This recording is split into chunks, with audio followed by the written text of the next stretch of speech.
Welcome back. Well, today we are going to do a little more on mid-century Japanese porcelain.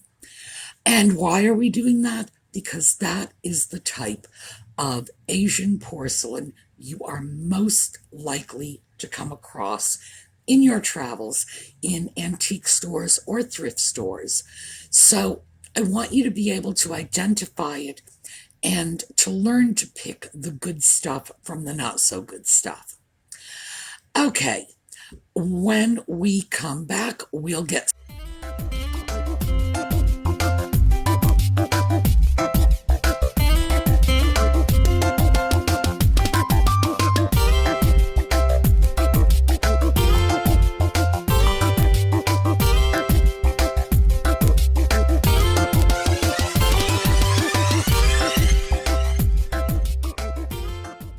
Okay, well, I have a cat over here, and if you keep an eye out or keep your ears open, you will hear that tail slamming against the wall.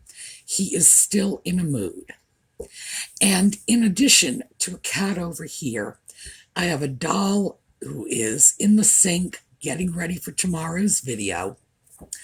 But what we're doing today is more Japanese porcelain. So let's start with a piece that I spotted from across the room. And trust me, with my vision, that's quite an accomplishment. But this is the coolest piece. So take a look.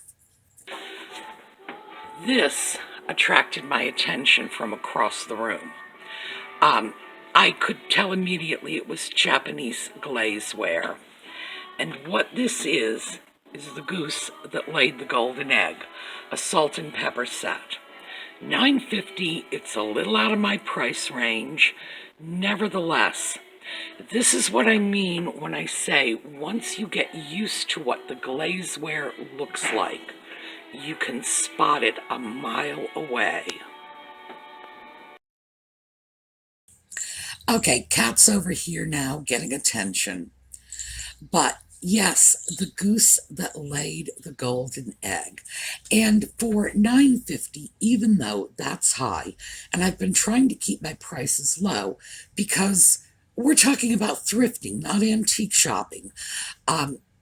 Anybody can go into a store with $100 and find a good piece.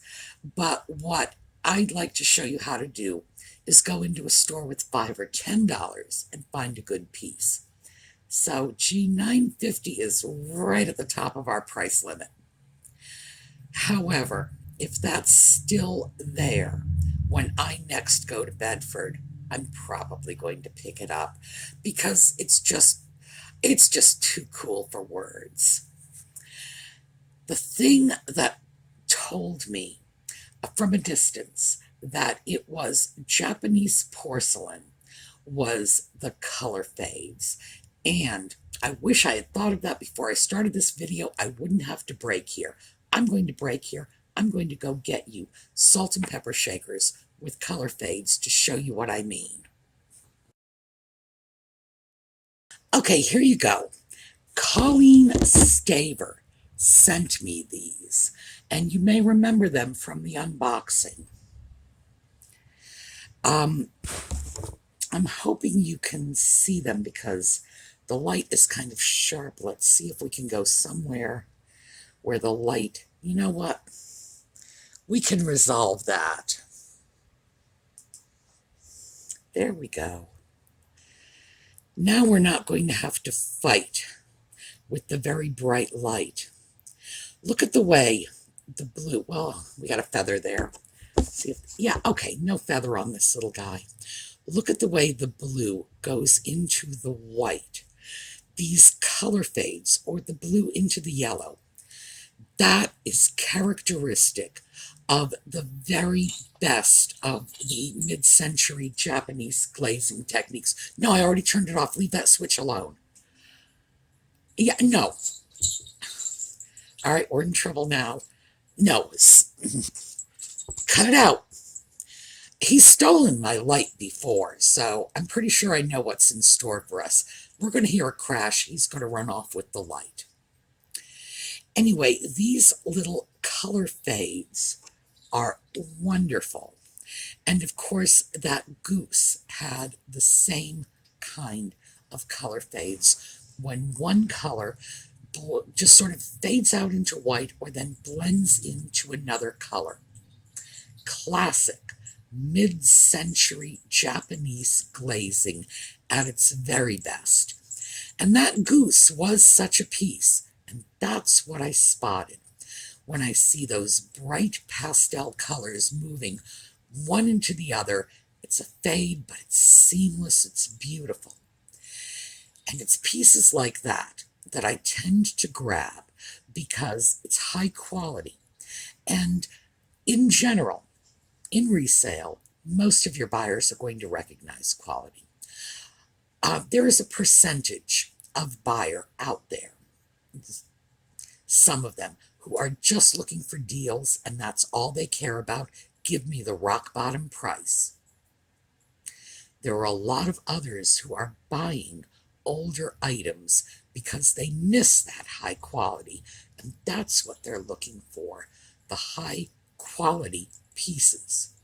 So this is why I'm pointing those out to you so that you can identify them, get yourself a nice deal on them, because the higher the quality piece, the more you're going to be able to charge for it on the resale end. All right. Next up, another set of salt and pepper shakers, and these did come with me. Well, this is one of my favorite spots for grabbing salt and pepper shakers, but their prices have gone up considerably lately. However, this set, salt and pepper, good large size as you can see from my hand, a nice little cherry motif, $6 for the set, old, that's the cork in the bottom. There's a mark, but I can't read it. I will probably do a little research to see if I can figure out what those marks are.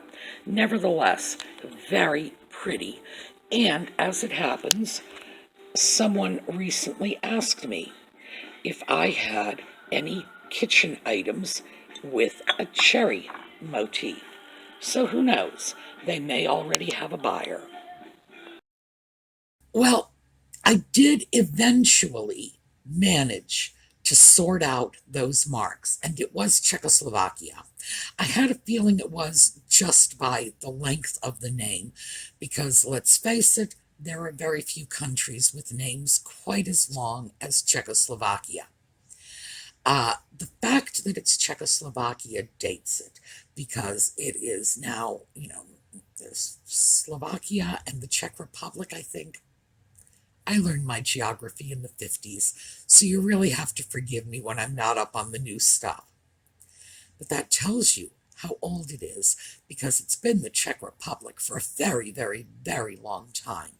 So we are talking about mid-century pieces, probably early mid-century pieces. In other words, 1930s or 40s rather than 50s or 60s, although it could have been right up through the 1950s on those pieces.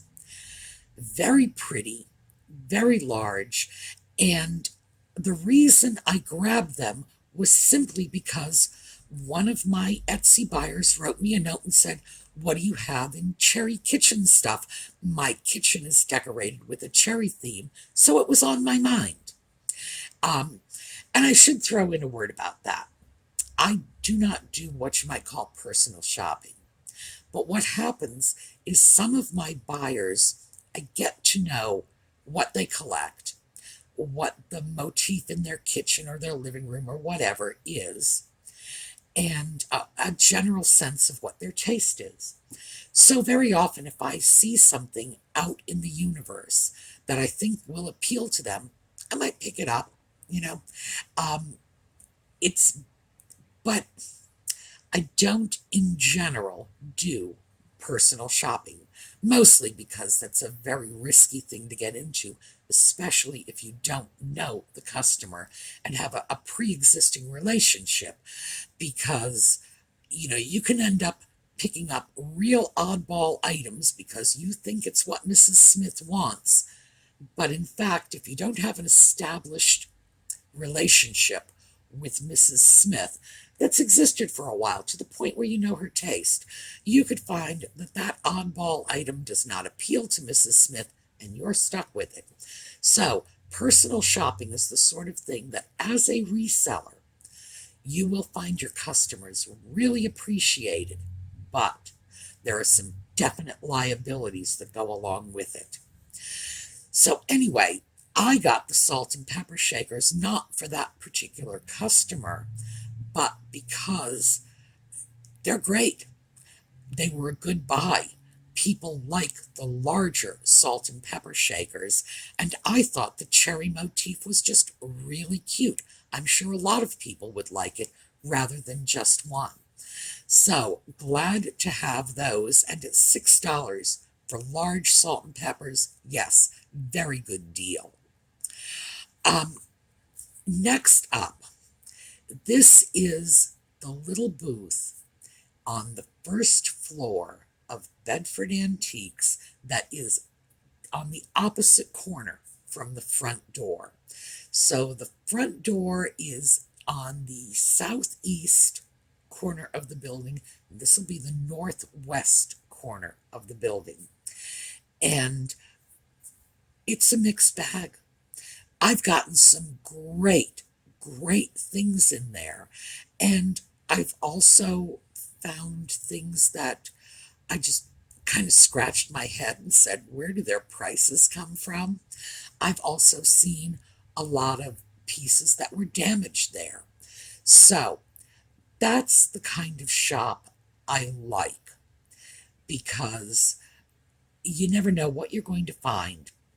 And as opposed to the shops where everything is overpriced, or everything is damaged, or everything is pristine, places like this, you can find really good bargains sometimes. So I did on this trip, and let's take a look.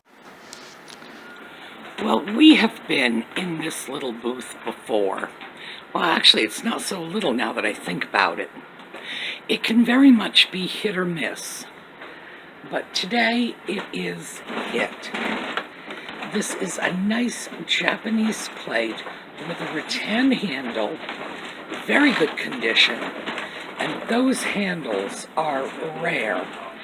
And the thing I like about this is it's a Japanese piece with a design that is not what we would consider classically Japanese. So, for $6, oh yes, I'm taking it. So this is a totally different piece of mid-century Japan porcelain. $6.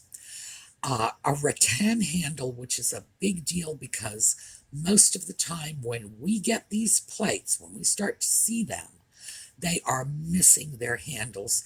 The rattan handles have gone to rattan heaven a long time ago.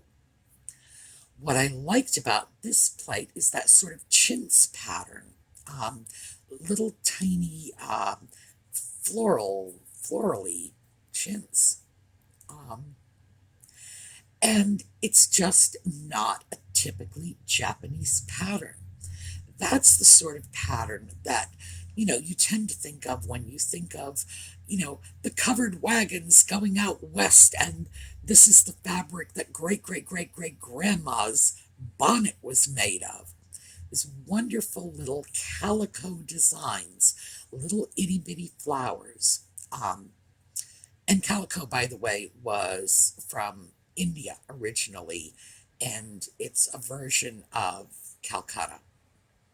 At least, well, that's the urban legend. Someone else, by the way, had said it was a variation of coquelicot, which is in fact a shade of orange.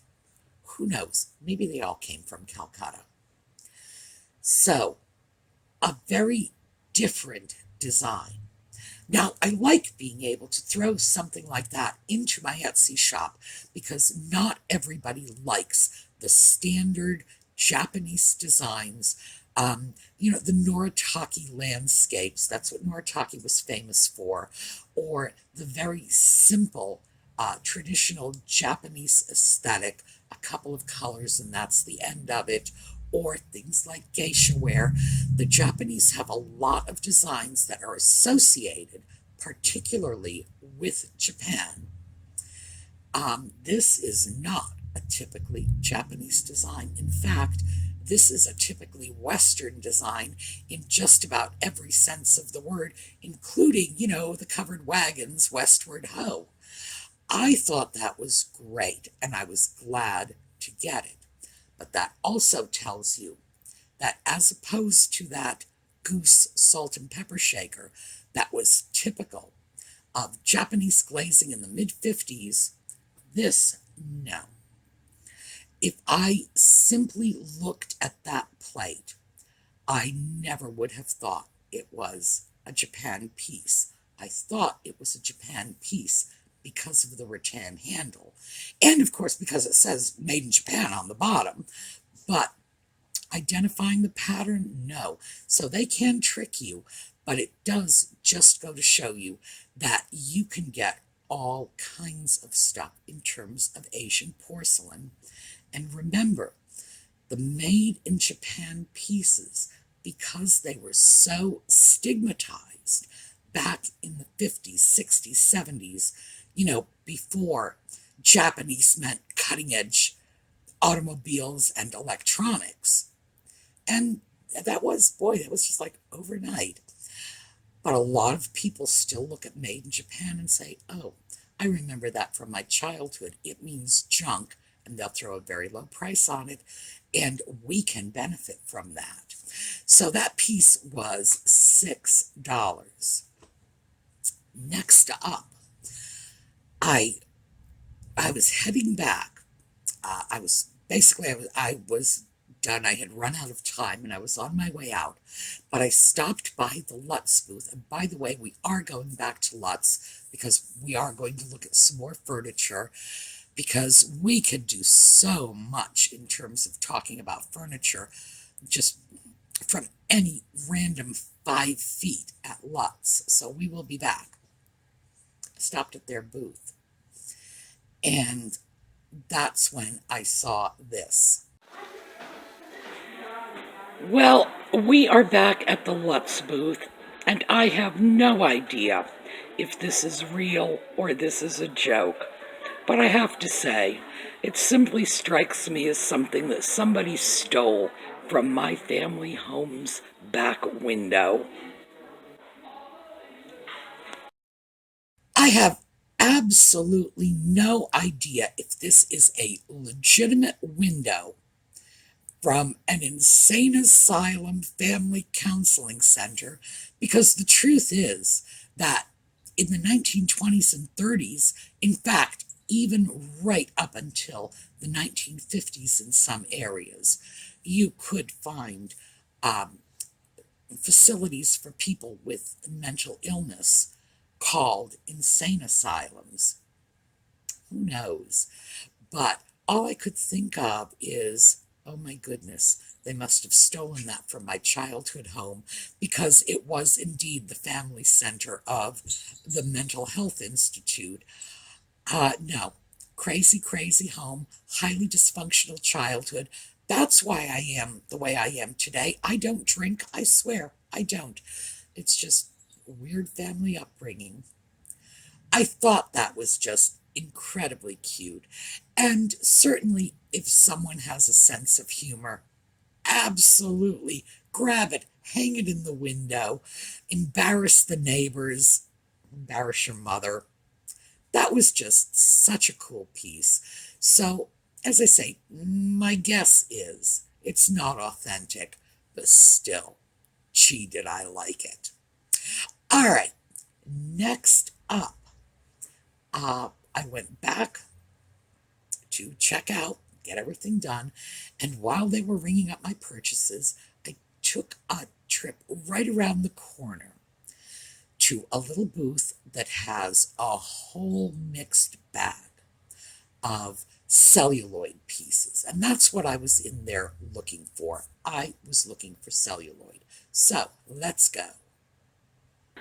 This is a little booth I come into because they have some interesting celluloid pieces here. And I've picked some up in the past. This, we've got a broken fan for $18. So the prices are very much all over the place here. But this is the piece I'm interested in. This is a little Noritake hair receiver. The price is a little high. I think it's $10.50. Noritake, very good condition, and it's a hair receiver. And hair receivers sell very well for me. So this is absolutely coming with me. So I was looking for celluloid, but found a wonderful Noritake hair receiver instead. Hair receiver came home with me. Hair receivers are great. I use them. I'm sure I've said this probably a dozen times.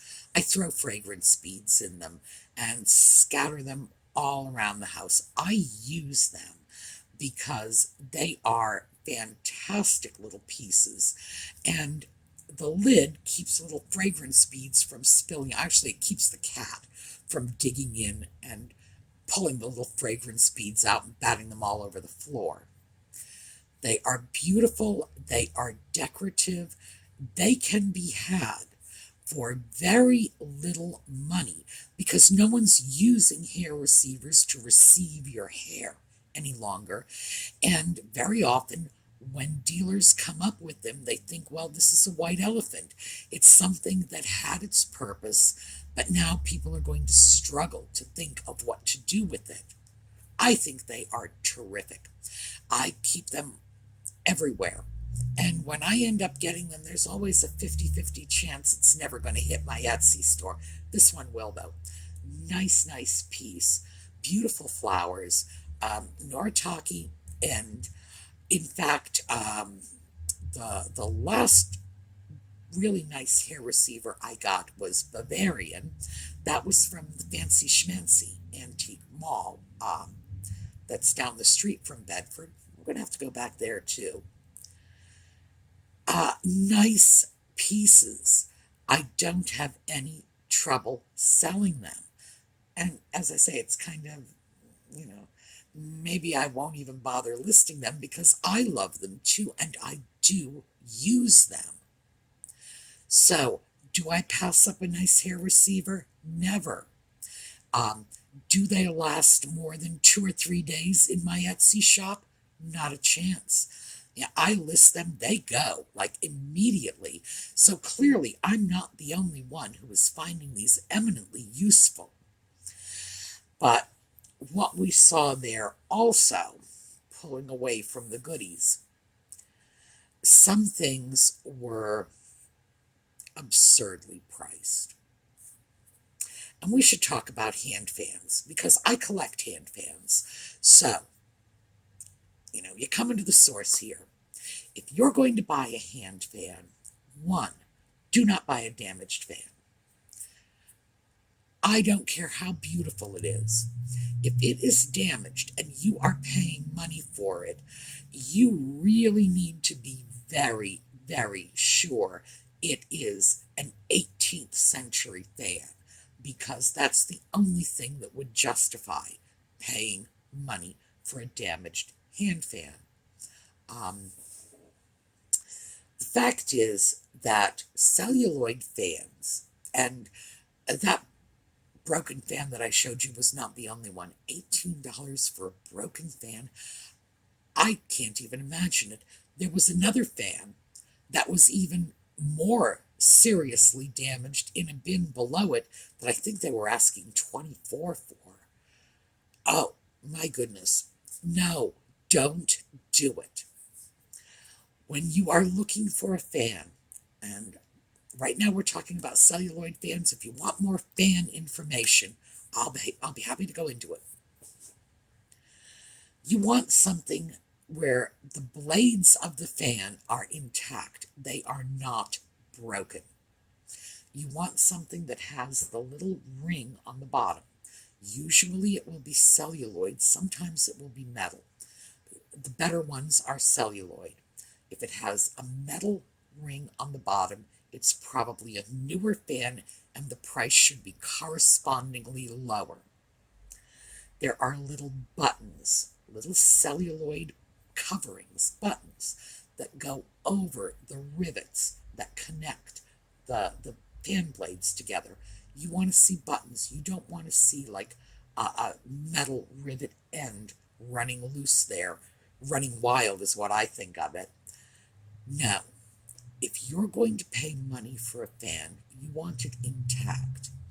The only exception I would say is the ribbon, because the old celluloid fans had silk ribbons. Those ribbons did degrade over time. However, if you are buying a fan that has a replaced ribbon, the price should be correspondingly lower, and the ribbon should be silk. So, we'll have to do this. I'll have to dig out some fans and show you how to tell the difference, because for those of you who like fans, it's very easy to spot the good ones from the bad ones. But I will also say, damage is bad.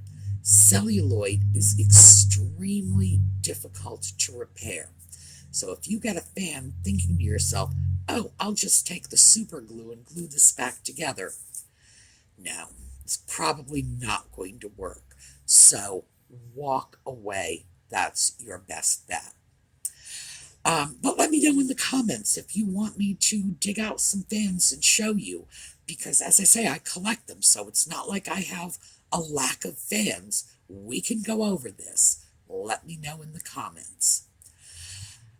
But I found something else while I was in that little celluloid booth, which surprisingly was very reasonably priced. I love these booths where you can't predict what they're going to charge for things, because it generally works out that the things I want are about half the price they're charging for the stuff that I think is garbage. So, hey, works for me. Let's take a look at what I found. And while we're here, I think I'm going to take this piece too. It's a little celluloid jewelry box. Hinges are in good condition. The celluloid is overall in good condition. Looks like somebody may have re-glued that hinge at some point. The lining is intact, needs to be cleaned out a little, but at $6, yes, I think that's probably a good buy. A good celluloid jewelry box will sell itself. So let's talk about what a good celluloid jewelry box is for a minute. 1, you do not want nicks, breaks, cracks. So you want the celluloid to all be intact. This one was, but the piece had originally had the lid glued on to those little hinges. That's how they were put together when they were manufactured, and it looked like one of the hinges had come loose and someone had re-glued it. Now that was very old glue, so that was done a long time ago. I'm not overwhelmingly concerned about it. Yes, it's repaired, very old repair, and the repair is only visible from the inside. And of course, with a $6 price, I can live with it. Would it have been nicer if it hadn't been re-glued, if they had left it alone and let me re-glue it? Yes, much nicer. But okay, we can live with it. I'm not going to try to remove the old glue. It's been there forever, and you can tell from that dark amber color how long this piece has been glued together. Not going to try to remove it. I could do more damage to the piece than the project is worth, so I'm leaving it alone. The little velveteen lining on the inside was very good as well. Nice, smooth, not worn, not torn. It's going to need to be cleaned, but that's all. So, and cleaning velveteen is a very easy matter. You just take, a damp cloth and brush off whatever it is. It's usually just dust because these were kept closed. There is a little bit of wear to the silvering on the mirror around the edge. That's going to be typical with a piece that's probably, if not 100 years old, then we're looking at close to it. It's to be expected. There will be some wear to the silvering. Overall, great piece. So, one of the hot buttons on little celluloid jewelry boxes. This one had little tiny feet. People like feet. Feet tend to sell them. Little decorative or scalloped edges. People like that too. The mirror, I don't know. I think that's 6 of one, half dozen of the other. Some people will like the mirror. Other people will say, gee, I wish it didn't have a mirror. It's hard to predict that. But people tend to like different. So, the little feet, a little scalloped edge. This one did not have a fancy scalloped edge, but it has great little feet. A nice lining that is intact, that's good looking. That is going to be something people will like. So, what we had today was a little more Japanese porcelain. We had a little bit of celluloid information, and I do love celluloid, I have to say. It's one of my weaknesses. And coming up tomorrow, we are going to have a doll restoration project. All right, take care of yourselves. I will see you tomorrow. Meantime, have a terrific day.